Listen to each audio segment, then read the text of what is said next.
Ultimate আমার নতুন fridge আসলো। এই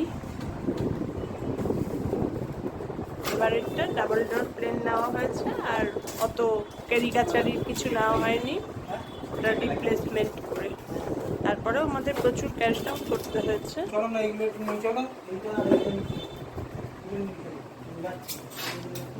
এখানে ডাবল ডোর যেরকম পাবো।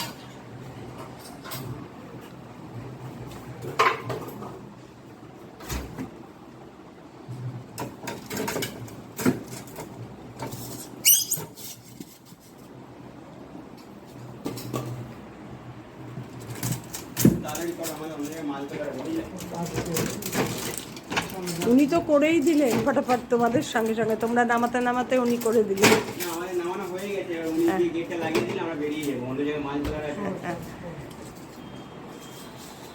তুমি সুইচটা কি দিয়ে দেবো এখন একটু পরে? আচ্ছা, 1 মাস 6-7 দিনের মাথায় আজকে ফ্রিজটা আসলো। কি অবস্থা বলো।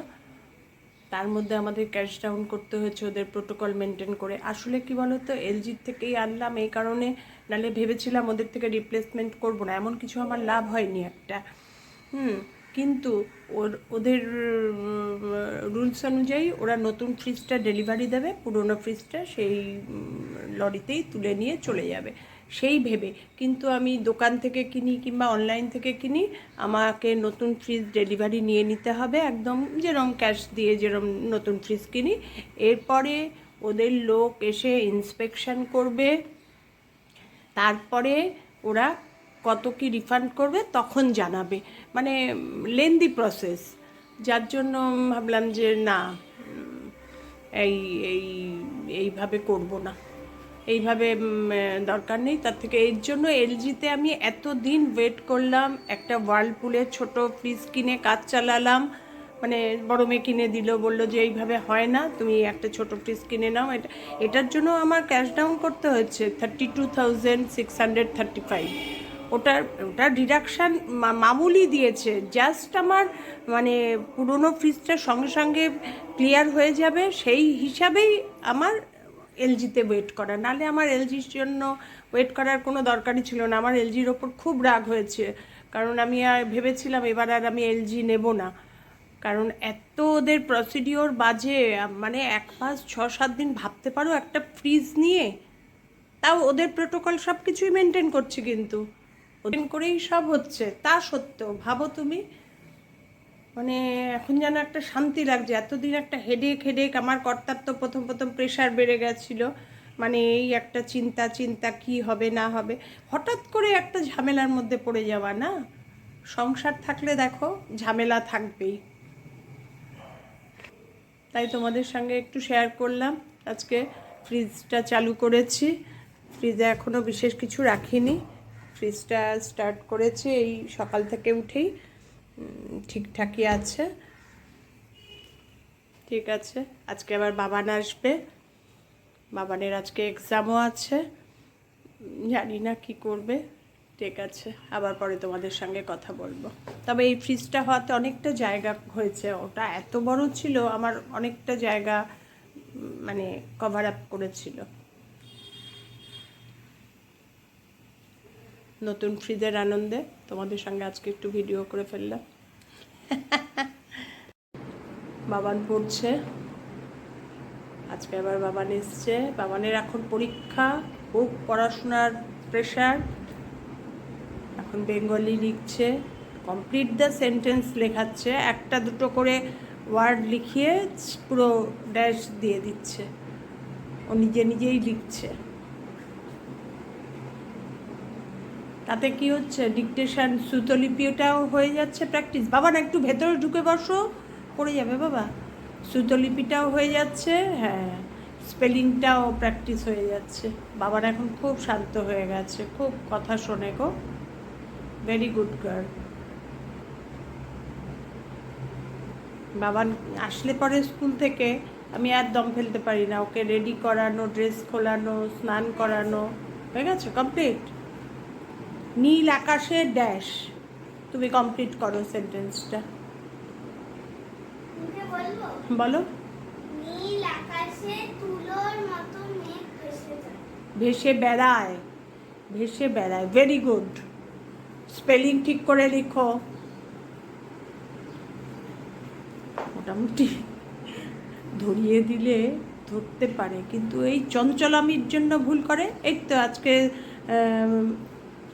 কীরমভাবে ভুল করে দেখো। লিটারেচার ক্লাস ওয়ার্ক এক্সারসাইজ বুকে এরকম পিকচার লাগিয়ে তুমি পিকচারের সম্বন্ধে লিখতে হবে। পিকচার কি দেখছো, পিকচার সেই সব ঠিক লিখেছে। ইন্টেলিজেন্ট স্পেলিং দেখো কি লিখে দিয়েছে, ব্যাস হয়ে গেল। এই রকম যদি ভুল করে না, অজানা জিনিস ভুল করতো মনে দুঃখ লাগতো না। দেখো করে 5-এ 4 হয়ে গেল, সব ঠিক লিখেছে। কিন্তু এই রকম দুষ্টুমির জন্য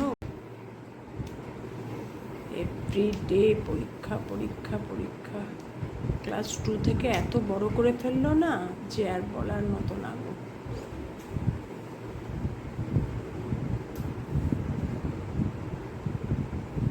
সন্ধেবেলায় বসে আগে সামসগুলো হোমওয়ার্কগুলো করবে, তারপরে আমি সহজ পাঠের স্পেলিংগুলো লেখাবো, তৃতীয় আর চতুর্থ পাঠের। হ্যাঁ, এখন এই কবিতাটার একবার লেখো, স্পেলিংগুলো লেখা হয়ে যাবে।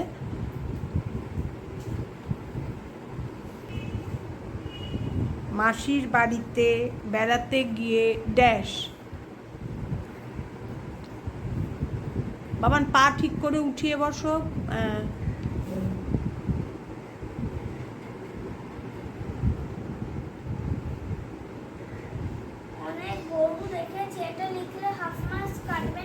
কেন কাটবে? একই ব্যাপার, মিনিং হলেই হবে। মাসির বাড়িতে বেড়াতে গিয়ে অনেক গরু দেখেছি। হ্যাঁ, মাঠে ফুটবল খেলেছি, যেটা তুমি বললে সেটাও হবে, কোনো ভুলের কিছু নেই।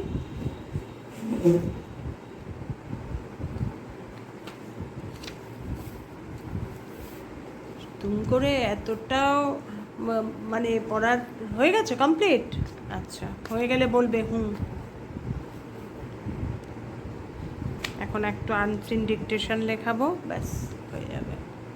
3টের সময় শুয়ে দিই, বেশিক্ষণ পড়াই না, নাহলে ঘুম থেকে উঠতে পারে না না স্কুল চলাকালীন।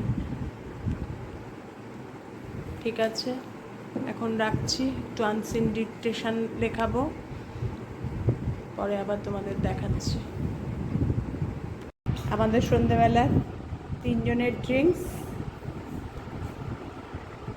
এই যে 6:30 বেজে গেছে, এখন 6:40, 6:45 বাজে, টেনে টেনে ঘুম থেকে তোলা হলো।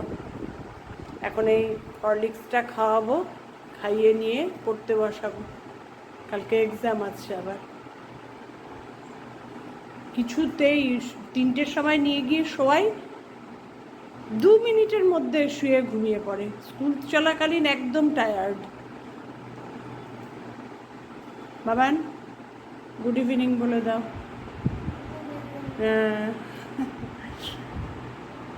এই আমাদের ড্রিঙ্কস দেখিয়ে, বাবানকে দেখিয়ে আজকে ভিডিওটা শেষ করলাম। এখন ওকে হরলিক্সটা খাইয়েই নিয়ে গিয়ে বসবো।